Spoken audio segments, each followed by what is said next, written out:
Pessoal, vamos falar sobre a situação na Ucrânia. Hoje, dia 15 de novembro, são 9 horas da manhã aqui no Rio de Janeiro, 3 horas da tarde lá em Kyiv. Nós falamos ontem sobre os ucranianos terem liberado pelo menos parte da península de Kinburn. Tem cada vez mais evidências disso, embora ainda não exista a certeza. E agora existe a suspeita de que os ucranianos estão também aqui em Oleshk. Oleshk é essa cidadezinha aqui logo do outro lado da ponte de Antonivka, próximo a Kherson. Ou seja, eles já teriam cruzado também aqui. Na verdade, segundo estão dizendo, os russos já recuaram 15 quilômetros aqui na margem esquerda do Dnipro, preparando defesas mais longe do rio. Isso não faz sentido nenhum se a gente considerar os planos anteriores dele, mas pode indicar um novo plano. Eles podem estar querendo armar uma armadilha igual a que os ucranianos fizeram com eles do lado de lá. A Ucrânia continua a campanha explodindo vários pontos aqui na retaguarda russa, que agora eles têm capacidade de fazer isso, centros de comando e controle, depósitos de munição, de armamento. Por outro lado, a situação em Pavlivka, Vuhledar, aqui em Zaporizhia, está muito difícil para os ucranianos. Pode ser que os ucranianos percam a cidade de Pavlivka hoje. Mas isso não quer dizer nada, porque, na verdade, como a gente sabe, a grande cidade importante é Vuhledar. Vamos ver como é que está isso daí. Vamos falar sobre esses assuntos todos em detalhes. Essas notícias foram sugeridas por Paulão Guedes, Cachumba e várias outras pessoas. Obrigado aí ao pessoal que sugeriu as notícias. Obrigado a você que está assistindo o nosso vídeo. Se você gosta do nosso conteúdo, por favor, deixe o seu like, se inscreva aqui no canal, né? Pois bem, desde que reconquistaram toda a margem direita aqui do rio Dnipro, os ucranianos têm optado por destruir agora centros de comando e controle, depósitos de munição, agrupamentos de tropas russas do lado de cá, que antes eles não tinham acesso devido à distância, né? Agora que eles estão aqui, estão mais próximos, conseguem acertar essas bases russas que estão por aqui, ó. Então dá para ver aqui que ontem foi uma festa de base russa sendo atingida, já deve estar cheio de HIMARS aqui próximo a Kherson, então eles estão fazendo aqui um trabalho muito bacana de limpeza e desratificação nessa região, né? E como a gente falou ontem, tem cada vez mais evidências de que os ucranianos fizeram de fato um desembarque anfíbio ali na península de Kinburn. Alguns falam aqui que está erroneamente chamada de Spit de Kinburn, mas na verdade a história é a seguinte: essa coisa toda aqui é a península de Kinburn. Esse trechinho aqui pequenininho é o Spit de Kinburn, que a tradução poderia ser Restinga de Kinburn para o português. Eu não tenho certeza se a tradução é exatamente essa não, mas provavelmente é alguma coisa assim, né? Então esse pedacinho aqui seria o Spit de Kinburn e a coisa como um todo é a península de Kinburn. De qualquer forma, já tem um monte de informações de que eles estariam lá. E como é que foi a chegada, o pessoal descreve aqui, mas isso aqui eu já expliquei para vocês, que é uma região com muita areia, muito poço, tem poucas estradas, só pode andar nas estradas, se você sair das estradas você não consegue andar. Era uma reserva ecológica antes da guerra, mas os russos queimaram muita coisa lá, tomaram a Restinga justamente porque ela tem sim valor estratégico, ela protege a boca do rio Dnipro, então quem controla essa península pode impedir que navios entrem aqui ou saiam daqui, então realmente ela tem valor estratégico.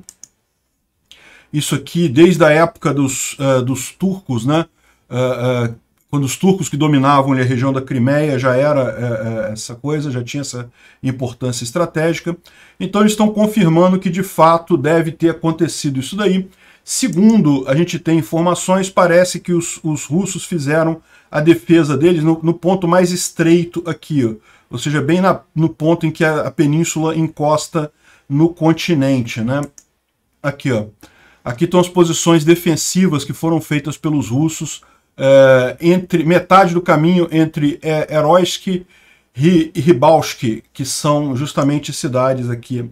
Heroisk aqui, ó, nesse ponto aqui da península, é a maior cidade que tem na península, e Rybalsk, que é essa outra cidade aqui, ou seja, no meio do caminho, é justamente no ponto aqui de estrangulação, aqui no ponto de menor coisa, é onde os russos estão preparando as linhas defensivas deles para segurar os ucranianos. Segundo estão dizendo, portanto, os ucranianos já estariam com essa península toda tomada há alguns dias. Mas é lógico, embora tenha várias análises, várias coisas aqui, a gente ainda não viu uma imagem dos ucranianos na península neste momento. Ou seja, o que a gente tem são essas imagens dos barcos fazendo desembarque anfíbio, alguns à noite, alguns durante o dia, mas a verdade é que não dá para ter uma noção assim muito certa se realmente isso está acontecendo. Parece que sim, tudo aponta para que sim.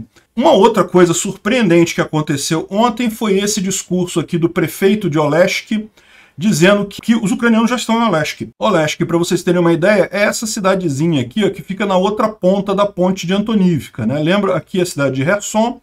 A cidade já está em poder dos ucranianos. A ponte de Antonivka ela foi destruída pelos russos justamente para evitar que os ucranianos conseguissem passar para o lado de cá. Mas, segundo diz o prefeito da cidade, eles estão já em Oleshk, né?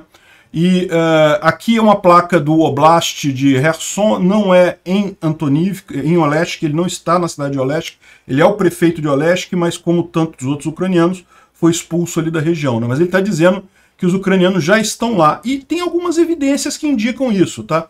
Bom, mas antes, olha só, ele falou isso, aí o gato especial de Kherson falou aqui que, olha só, eu resolvi corrigir o meu post sobre o Oleshk, porque parece que o prefeito de Oleshk falou que já teriam tomado Oleshk, Oleshk já teria sido liberada.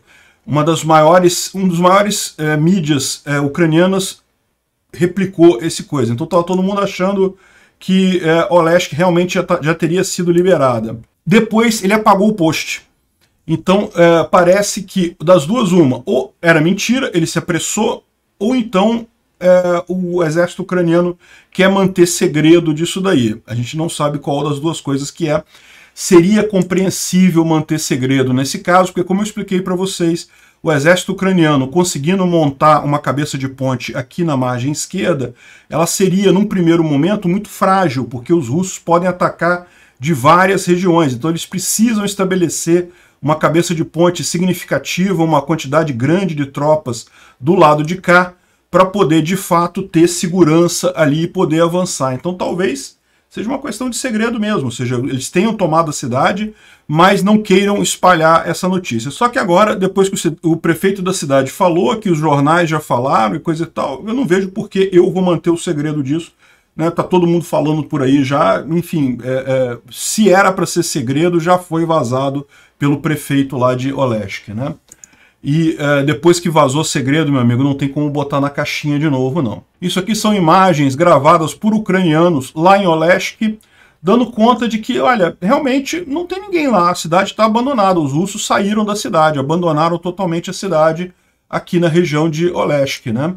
Então eles estão aguardando a confirmação oficial do exército ucraniano. Aqui tem mais o Tendar fez uma avaliação aqui de postos de controle que também estão abandonados. Lembra que lá em Kherson também, quando os russos abandonaram Kherson, a gente notou que tinham postos de controle ou checkpoints, né? Eles também abandonaram todos lá em Kherson. No final das contas, isso, outro aqui, veículo militar destruído e as pirâmides do Wagner, aquelas dentes de dragão, né, que eles usam para impedir passagem de tanques. Mas enfim, realmente dá para ver que outro posto militar abandonado.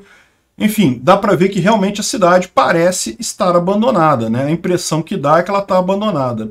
Estão dizendo aqui, esse aqui é um analista polonês, ele está falando aqui justamente que tudo indica que o posicionamento das tropas ontem, né, 14/11 está aqui, das tropas russas, ela está 15 quilômetros além do rio, ou seja, eles posicionaram as tropas todas aqui, a linha de defesa estaria mais atrás aqui, essa aqui já corresponderia à terceira linha de defesa. Lembra que quando quando estava se discutindo ainda a questão dos russos abandonarem Kherson, a gente fez um vídeo mostrando que havia um mapa com as trincheiras cavadas pelos russos aqui, que seria a primeira linha de defesa, logo colada no rio, a segunda linha de defesa logo a seguir, e a terceira um pouco mais adiante. Talvez eles estejam segurando só a terceira linha de defesa, tenham abandonado as duas primeiras linhas de defesa. Isso não faz muito sentido, não. Porque justamente o rio, a grande vantagem do rio é que ele oferece uma proteção natural que os ucranianos teriam dificuldade de atravessar o rio nessa região, e isso permitiria até que os russos diminuíssem a quantidade de tropas nessa região, né, porque não precisa vigiar tanto, uma vez que o rio é uma área difícil de atravessar. Mas se os russos de fato recuaram tanto assim, isso vai permitir que os ucranianos estabeleçam o controle aqui. Agora, veja, pode ser que os russos estejam querendo fazer com os ucranianos a exata mesma coisa que os ucranianos fizeram com os russos no outro lado, né? Os russos atravessaram o rio, capturaram essa área toda aqui, botaram um monte de soldado lá, e depois os ucranianos destruíram as pontes e aí começaram a atacar os soldados russos lá do outro lado. Foi por isso que os russos abandonaram. Eles sabiam que iriam colapsar eventualmente, queriam perder muitas tropas, preferiram tirar as tropas antes de perder essas tropas lá na margem direita, justamente porque não tinham como abastecer essas tropas pelas pontes aqui que estão danificadas, né? Imagina, por uma hipótese, que os russos deixem os ucranianos chegar aqui, deixem entrar, estabelecer a ocupação dessas cidades aqui na margem esquerda do Dnipro.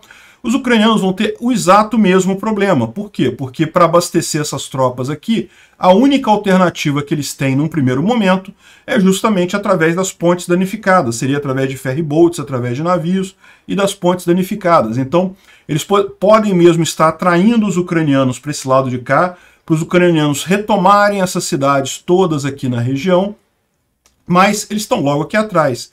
E aqui eles vão poder atacar exatamente com a mesma vantagem que os ucranianos tinham do lado de lá, né? E aí a expectativa deles seria destruir muitas tropas ucranianas nesse processo e de novo chegar até o rio e no rio deixar a divisa, porque seria a melhor alternativa aí para manter, né, o mínimo de tropas desse lado e poder usar as tropas lá em Donbás, né? Enfim, pode ser isso que eles estejam fazendo. De fato, estão abandonando essas cidades aqui, estão deixando os ucranianos avançarem, mas com o propósito de desgastar as tropas ucranianas. Essa é a tese aqui do Jaroslav Volsky. Não sei se eu pronunciei o nome dele corretamente, né? Dá para ler aqui, é só mandar traduzir aqui do polonês para o português ou para o inglês, né? Bom, além disso, aqui também o soldado ucraniano aqui, o Var Svitla, ele está falando também que os ucranianos têm feito muito bombardeio aqui nessa região e que, além disso, confirma que os russos recuaram 15 a 20 quilômetros do rio Dnipro em direção à retaguarda, né? Então, aí o que tem, né? Essas são as questões. O pessoal está na dúvida se realmente pode ter sido que o exército russo, de fato, desmoronou completamente, bateu em retirada. O que indica esse tipo de coisa, né? Como eu falei, haviam linhas defensivas preparadas aqui. Eles poderiam ter feito linhas defensivas mais próximas ao rio e não fizeram. Continuaram avançando para a retaguarda, né? Ou recuando. Então pode ser que realmente seja porque o exército russo está totalmente desmotivado, está sem moral e está recuando, ou pode ser essa armadilha. Eu não sei não, me parece num primeiro momento que o mais provável é que seja uma armadilha. Mas essa armadilha pode dar errado de várias formas, né? Ao contrário dos russos, que não têm ajuda da população local, que não conhecem o local em detalhe, os ucranianos sim têm essa ajuda. Então, embora essa armadilha que os ucranianos fizeram com os russos no lado direito aqui tenha funcionado muito bem a ponto de obrigar os russos a recuarem, essa armadilha que supostamente os russos estão fazendo com os ucranianos tem pelo menos dois grandes pontos de falha. O primeiro pode ser muito mais fácil para os ucranianos atravessarem o rio Dnipro e manterem as tropas deles aqui abastecidas do que para os russos, pela questão da população, do conhecimento do terreno, e os russos não têm tantas armas de longo alcance como os ucranianos. Os ucranianos têm o HIMARS, os russos não têm armas equivalentes. Eles têm Grads também, têm MLRS, mas esses MLRS deles são de baixa precisão, então não conseguiriam atingir barcaças ou navios como os ucranianos fizeram do lado de lá, né? Então pode dar errado por isso. E pode dar errado por um outro motivo também, né? Porque repara que você tem essa área toda aqui vazia. os ucranianos conseguem chegar aqui sem atravessar o rio e estabelecer controle nessa área aqui. É uma possibilidade, sempre foi uma possibilidade os ucranianos avançarem nessa região, e se eles conseguirem estabelecer aqui, eles vão deixar os russos nessa região aqui, brigando em duas frentes simultâneas, né? Tanto aqui na frente ocidental quanto na frente oriental. E podem retomar isso daqui. Os russos não tinham como fazer isso desse lado, porque mesmo que eles viessem por aqui, em algum momento eles teriam que atravessar o rio de qualquer forma, e esse rio é um rio muito grande, é muito difícil de atravessar, para poder estabelecer outra frente de batalha aqui. Eles chegaram até a pensar em usar, certamente, a Transnistria, que é esse lado aqui, que é uma entre aspas, república separatista da Moldova. Moldova é esse outro país aqui. Então, na verdade, essa aqui foi a primeira dessas, entre aspas, repúblicas separatistas que a Rússia fez no mundo todo. E a ideia, justamente, depois a Rússia, depois de fazer essa daqui, ela fez aqui na Geórgia, essas duas repúblicas separatistas aqui, e depois tentou a mesma coisa aqui no Donbás, né? Mas lembra, como a gente explicou, não, isso não é a república separatista, isso daí é a Rússia invadindo o país, não tem nada disso, nunca teve aqui no Donbás, como na Ossétia, como na Abcásia e também na Transnistria, nunca houve um movimento separatista armado significativo. Algumas pessoas eram pró-Rússia e tinham interesse em se unir à Rússia? Sim, algumas pessoas eram. Mas, assim, ter um movimento organizado, ter um clamor popular, por isso nunca houve, né? Então, houve um momento na guerra em que a Rússia pensou em fazer exatamente isso, de usar essas tropas aqui na Transnistria para criar um segundo fronte de batalha por aqui. Mas as tropas que eles têm aqui são muito pequenas, muito desatualizadas, totalmente ultrapassadas tecnologicamente, e eles não conseguem abastecer essas tropas de forma significativa, porque o único caminho é aéreo, né? Em tese poderia pelo rio também, mas o rio é controlado pela Ucrânia aqui embaixo, não deixaria passar navios russos para cá. Então, essa é a situação. Ao contrário dos russos, que não tinham como estabelecer um outro fronte para dificultar a situação dos ucranianos aqui, os ucranianos têm como estabelecer um outro fronte e deixar os russos aqui nessa região em uma situação complicada, né? Então, assim, se isso daqui é uma estratégia russa para trazer os ucranianos para uma armadilha, pode ser que os próprios russos acabem caindo nessa armadilha que eles estão preparando aí, né? Bom, isso daqui foi uma fábrica de suprimentos militares em Moscou que pegou fogo. Impressionante como é que as coisas pegam fogo na Rússia, né? Eu nem boto mais imagem de incêndio. Ah, pegou fogo em boate, pegou fogo em prédio. Cara, a quantidade de incêndio que tem na Rússia é impressionante. A questão de prevenção de incêndio lá é realmente uma coisa muito deficitária. Tá até aqui para o Brasil. Aqui no Brasil, volta e meia. O Brasil é um país grande. Volta e meia tem coisa pegando fogo por aqui. A Rússia é muito grande. É natural você imaginar que de vez em quando pegasse fogo lá. Mas praticamente todo dia tem alguma coisa pegando fogo. Agora, isso daqui é uma fábrica que produz equipamentos militares, sistemas eletrohidráulicos e hidráulicos. Ou seja, isso daqui tem a ver com a guerra. Isso aqui vai prejudicar o esforço russo nessa guerra, né? Isso aqui é uma estrada na região de Kherson, que foi retomada pelos ucranianos, e aqui o ucraniano vai passar por uma dessas barreiras de triângulos aqui na estrada. A estrada está bastante danificada, aqui ó, tem triângulo aqui, e o tanque passou por cima do triângulo, passou por cima de outros triângulos, e pronto. E é essa barreira do Putin, né? Aí o pessoal está brincando, porque esses triângulos aqui parecem ter 1 metro de altura, né? Enquanto o certo para impedir o tanque seria 2 metros de altura. E aí o pessoal já está brincando aqui, ó, que o Putin, não, faça um dente de dragão, 2 metros de altura. Aí o Shoigu, não, 1,75 m tá legal, a gente vai dar, aí a gente pega o resto do dinheiro que sobrou para outras coisas, né? Aí o engenheiro, bom, podemos fazer eles 1,5 m, ninguém vai perceber, e o resto vai ser bônus nosso, o dinheiro vai ser bônus nosso. Tenente, camaradas, vamos fazer eles com 1 metro de altura, e aí a gente consegue comprar vodka. Ou seja, é bem o espírito do exército russo, realmente, o que está acontecendo aqui, né? Bom, mas como eu falei, né, esses dentes aqui são pequenos. Dentes pequenos não vai fazer muita diferença não, pode ser uma pequena barreira, mas não vai segurar muita coisa. Talvez os dentes maiores possam segurar de fato, né? Bom, vamos dar uma atualizada na situação lá próximo a Svatov, lá em Luhansk, né? A última notícia que a gente teve foi justamente que eles tomaram, que os ucranianos tomaram Makivka, essa cidadezinha aqui, né? E agora eles estariam já tomando essa outra cidade aqui de Plochanka. Plochanka, essa outra cidade aqui, e dá para ver que certamente os ucranianos estão aqui porque já tem bombardeio russo na cidade. Então, embora a cidade ainda não esteja marcada aqui nesse azul acinzentado aqui, que indica a área já retomada pelos ucranianos, certamente os ucranianos estão aqui. E qual que é a vantagem, qual que é a importância disso, né? Há algum tempo a gente tem falado sobre os ucranianos atingirem a P-66. Ela já já não consegue ser usada pelos russos porque ela está à distância de fogo dos ucranianos. Mas a verdade é que, embora tenha havido algumas suspeitas de que ela já teria sido cruzada pelos ucranianos, parece que ainda não. Os ucranianos ainda não conseguiram estabelecer um pé nessa estrada, impedindo fisicamente os russos de passar. Os russos não conseguem usar por conta de bombardeio e coisa e tal, mas ainda os ucranianos não chegaram aqui. E tomando Plochanka, fica muito próximo de chegar em Krasnoyarsk, que é essa outra cidade aqui depois do Rio, e aí estabelecer de fato uma interdição completa dessa via, né?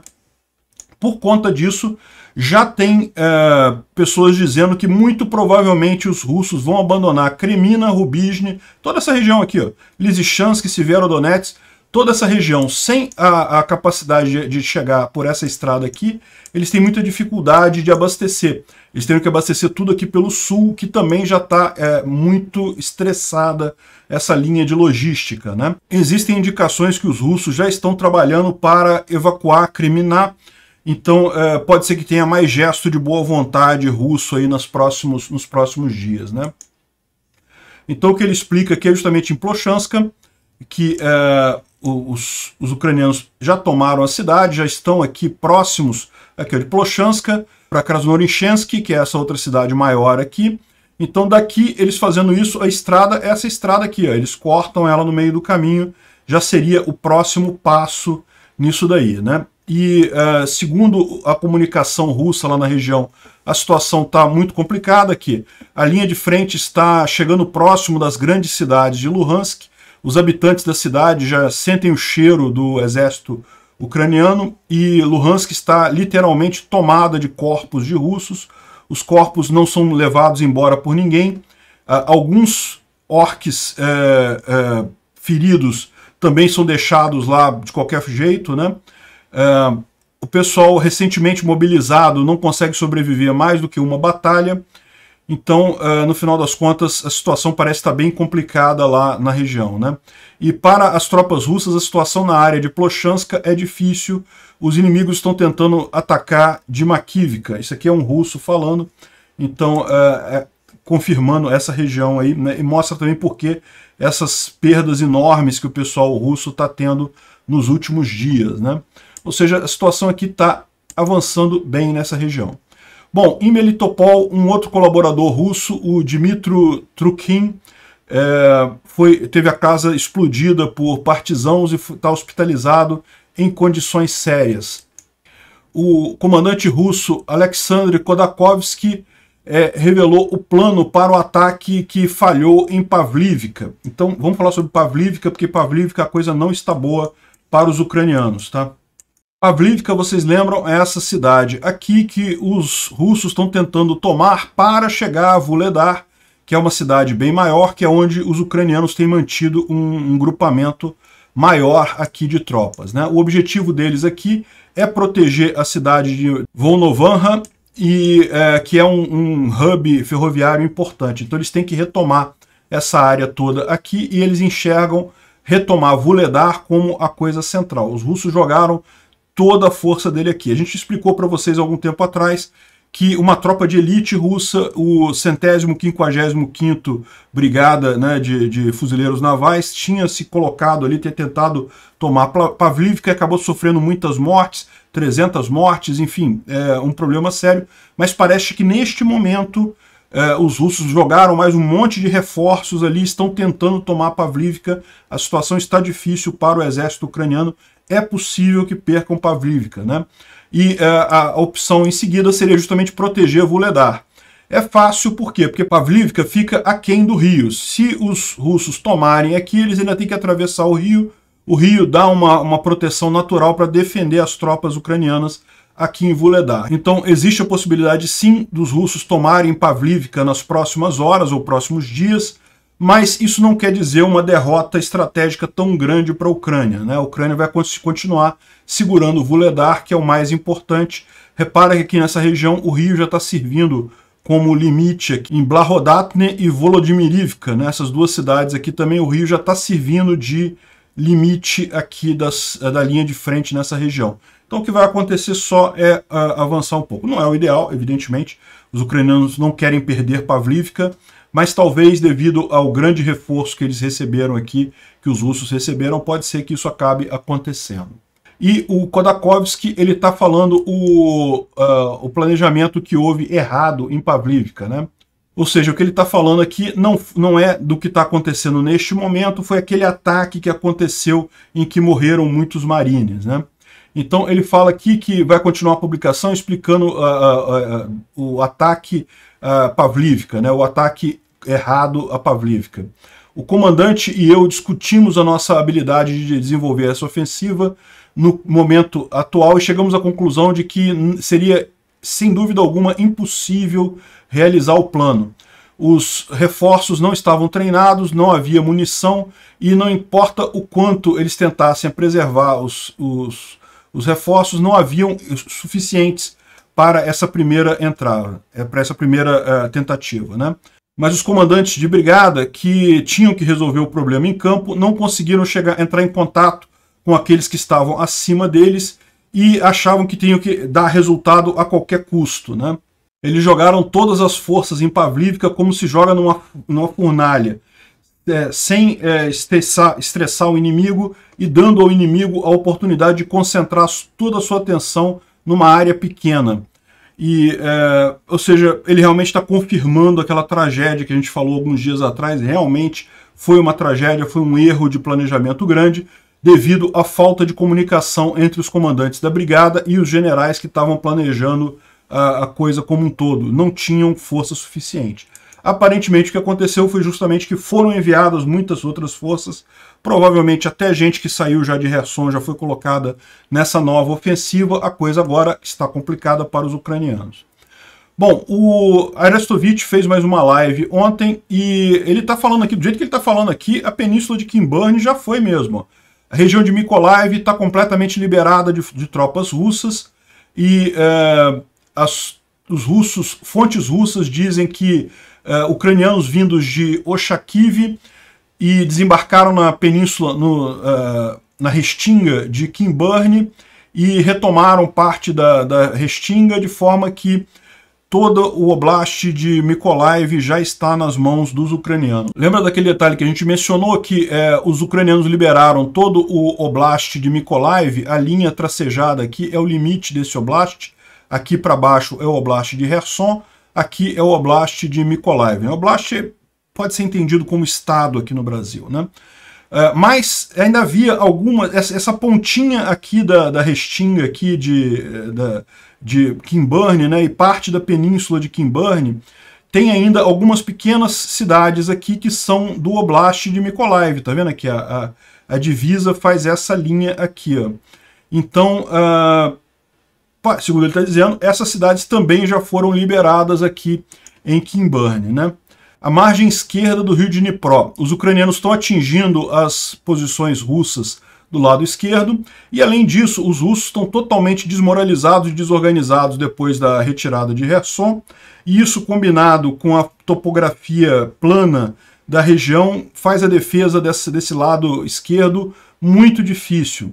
As forças ucranianas não vão parar a contraofensiva e não vão permitir que os russos retomem ou reagrupem seus recursos, né? Às 9h30 existem reportes de ontem, né? Existem reportes não confirmados pelo prefeito de Oleshk que a cidade teria sido liberada de forças russas. Então ele está mencionando aquilo que a gente falou no início do vídeo, né? E ele está dando essa informação diferente que é mais um ponto que torna, se os russos estão tentando fazer aquela armadilha com os ucranianos, mais um ponto contrário a eles é esse, porque essa região aqui também é uma região plana, mas é uma região um pouco mais alta. Aqui a região, além de ser plana, é baixa. Isso aqui são essas coisas amareladas e esverdeadas aqui, isso aqui são poços de areia, são regiões de areia. Esse aqui é o grande deserto de... tem um nome isso daqui, eu não vou conseguir ler esse nome aqui, mas é quase um deserto que tem na região ali na Ucrânia, né? Então é muito mais difícil de defender a região, a margem esquerda do Dnipro do que a margem direita. Os ucranianos conhecem muito bem a região ali, né? O presidente Zelensky visitou a cidade liberada de Kherson. O serviço secreto ucraniano continua a busca por soldados russos, sabotadores e colaboradores russos na região, mas a maior parte fugiu evitando com medo de perseguição ucraniana, né?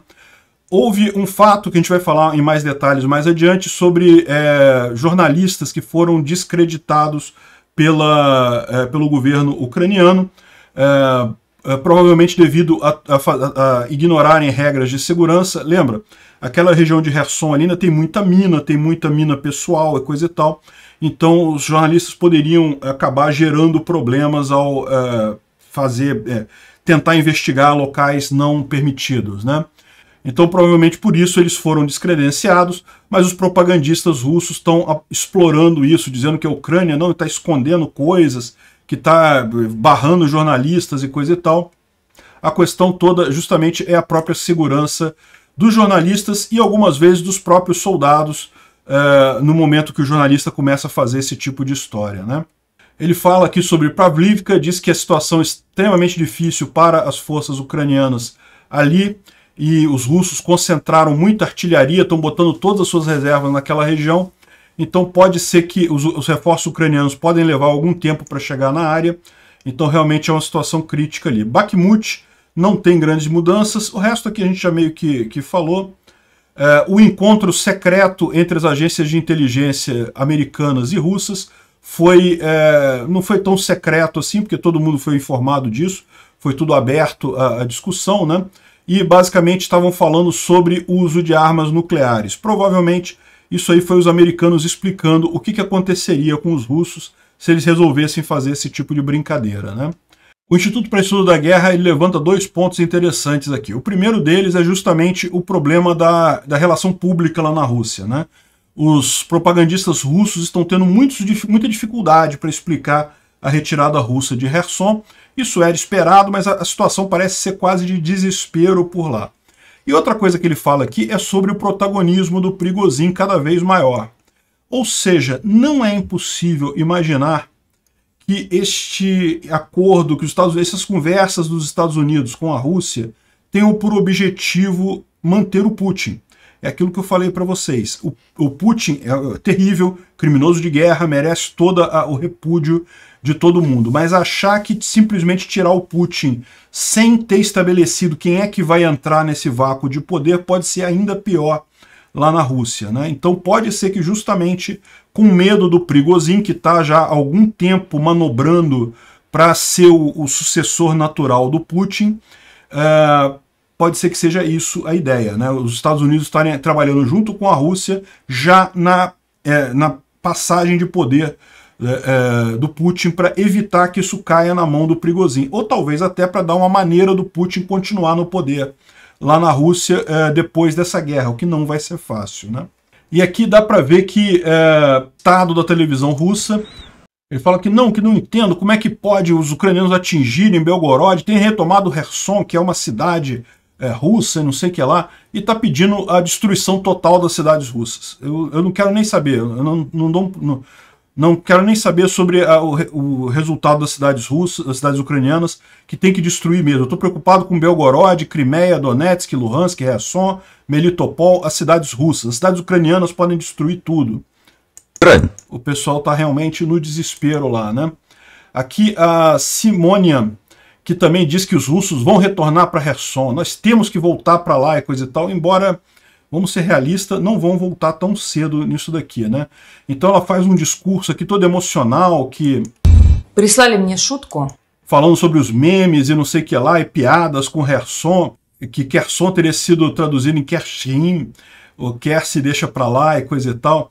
e ela está toda chateada com isso e coisa e tal, e falando justamente sobre o problema, como afetou a imprensa russa. E tipicamente, quando a imprensa russa faz isso, é porque o Kremlin tem uma máquina de propaganda, de informação muito forte na Rússia. Eles percebem que o povo está pensando esse tipo de coisa. Então esse pessoal está todo agindo no sentido de reduzir a dissonância cognitiva do povo. Fala, não, nós sabemos do problema, nós também estamos preocupados com isso, coisa e tal. Eles sabem que não vai ter nada nisso daí, né? E aqui, finalmente, um outro pundit, aqui, um outro capacho russo, está reconhecendo que a invasão da Ucrânia está fazendo a Rússia parecer grotesca e ridícula. Vou te falar um negócio, mais ou menos desde ali de maio, junho, já está com essa imagem de Rússia grotesca e coisa e tal, né? A situação está ficando bastante crítica por lá e não é para menos, né? Lembra que a gente falou que o Lavrov teria ido para o hospital quando chegou lá em Bali, né? E aí ele gravou numa mesinha falando que não, que já está recuperado, que não tem nada disso não. Aí o pessoal fez a geolocalização do lugar que ele tá vendo aqui? Ó, o pessoal na internet realmente, cara, é impressionante. Conseguiram fazer a geolocalização e acharam as coordenadas do lugar que ele tá, e de fato é um hospital. Aqui, ó, é o hospital BIMC Hospital, em Nusa Dua. Ele está no hospital de fato, né? Aí a saída da Rússia foi o seguinte, agora a Rússia está dizendo que, na verdade, sem querer, eles agendaram um quarto para o Lavrov no hospital. Não era um hotel, eles acharam que era um hotel, mas era um hospital lá em Bali, sem querer botaram o Lavrov. Caramba, esse pessoal, eles não cansam de mentir, cara. Pô, custa admitir, o cara passou mal na viagem. Não tem nada demais não, pô, passou mal na viagem, foi pro hospital, corrigiu alguma coisa ali, deu algum remédio, ele tá vivo, não tá morto, mas, né, custa admitir que, pô, fica inventando mentira atrás de mentira, pô. Esse pessoal russo, realmente. E, bom, pessoal, eu ia falar sobre a questão das conversas de paz, entre aspas, né, propostas de paz. Tem um monte de gente falando sobre isso aqui, sobre o Zelensky. O próprio Zelensky falou que sobre estratégias, que queremos paz, estamos prontos para a paz e coisa e tal. Só que isso não significa o que o pessoal está pensando, né? Tem uma fórmula de paz aqui que justamente inclui, entre outras coisas, a retirada total da Rússia, da Ucrânia, para as margens de 2014, ou seja, inclusive a Crimeia. Embora o pessoal esteja falando em paz, realmente paz é nesse sentido para os ucranianos, né? Agora, eu vou deixar para falar tudo isso no próximo vídeo, porque esse vídeo ficou muito longo, então eu não vou poder tratar com detalhes todos os outros assuntos que a gente tem para tratar aqui. Obrigado por assistir o vídeo até o final. Além de curtir, compartilhar e se inscrever no canal, considere se tornar patrocinador com valores a partir de R$ 1,99. Clique no botão Seja Membro abaixo para saber as condições e vantagens de patrocinar o canal. Mais informações sobre o nosso projeto, visite nossos sites indicados na tela.